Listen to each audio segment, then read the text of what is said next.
আসসালামু আলাইকুম রহমতুল্লাহি ওয়া বারাকাতুহু। আশা করি সবাই ভালো আছেন। আমরা যে ভিডিওটা দেখতেছি সেটা হচ্ছে কি প্রবাস। আমি যে কথাগুলো বলবো হয়তো বা সবার কাছে মনে হবে হাসি ঠাট্টার জন্য আমি এই কথাগুলো বলতেছি। আসলে সত্য কথা বলতে হাসি ঠাট্টা না, যেটা সত্য সেটাই। এটা বাংলাদেশের ক্ষেত্রেও একই রকম হয়। হয়তোবা এটা না যে প্রবাসে যারা থাকে তারাই পরিশ্রম করে, যারা দেশে থাকে তারা পরিশ্রম করে না, আসলে এমনটা না।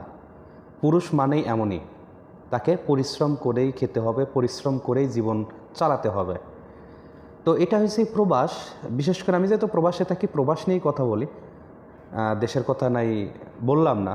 কারণ হয়েছে কি, দেশে তো পরিবার পরিজন সবাই থাকে, কষ্ট হলেও দেখা গেছে পরিবারে দিন শেষে পরিবারের সাথে থাকলে দেখা গেছে অনেকটাই কষ্টটা আর কষ্ট মনে হয় না, কিন্তু প্রবাস জিনিসটা কষ্টটা কষ্টই থেকে যায়।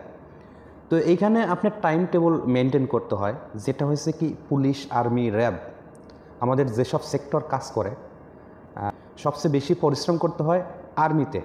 তো আর্মিতে যে ট্রেনিংগুলো নেওয়া হয় দেখা গেছে তার বডি A to Z তাকে চেক করতে হয়, ঠিক আছে। এখন প্রবাসের ক্ষেত্রে কি করতে হয়? প্রবাসের ক্ষেত্রে টাইম টেবল মেনটেন করতে হয়। যেরকম আপনারা যে দেখতেছেন ভাইরা অনেক দ্রুত গতিতে দৌড়ায়া যাওয়ার চেষ্টা করতে, তো কোথায় যাচ্ছে তাও জানেন? তারা যাচ্ছে তাদের কাজে। কিসের জন্য সে দৌড়িয়ে যাচ্ছে? কারণ হচ্ছে কি, তাকে দেওয়া হয়েছে 15 মিনিট সময় রেস্টের জন্য। এই 15 মিনিটের মধ্যেই তাকে যেতে হবে কাজের সাইডে। তো কাজের সাইডে যাওয়ার জন্য গাম তাকে মানে সঠিক সময়ে তাকে কাজের সাইডে যেতে হবে, নইলে হয়তো বা এমনও সাইড আছে প্রতিটি সেকেন্ড তারা হিসাব নেয়। যদি একটু সময় যদি দেরি হয়, নানান ধরনের কথা শুনতে হয় তাদের বসের কাছ থেকে, ঠিক আছে। এটা হয়েছে কি পুলিশ বা আর্মি যারা ট্রেনিং নিয়ে চাকরিতে যোগ দেন, ঠিক তদ্রূপ একজন প্রবাসী, একটা প্রবাসী আর্মির যে প্রশিক্ষণ সেটার থেকে কম না।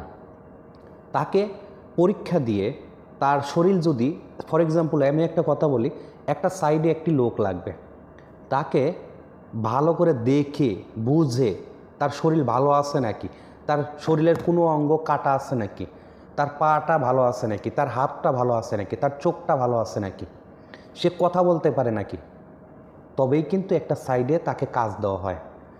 আর যদি তার কোনো অঙ্গ যদি বিকলাঙ্গ থাকে, সে কিন্তু প্রবাসে হয়তোবা অন্য কিছু করতে পারে, কিন্তু কোনো কঠোর পরিশ্রম তার জন্য কিন্তু সম্ভব হয় না। হয়তোবা এই কথাটা হাস্যকর মনে হবে, একজন আর্মি যে ট্রেনিং প্রাপ্ত হয়ে চাকরিতে যোগ দেয়, একজন প্রবাসী ঠিক তদ্রূপ ট্রেনিংয়ের মতনই, আর্মির মতনই তাকে ট্রেনিং নিয়ে এই প্রবাসে দিন কাটাতে হয়, উপার্জন করতে হয়। সো একজন প্রবাসী আর একজন আর্মি তফাৎ কিন্তু অনেক আকাশ পাতাল না।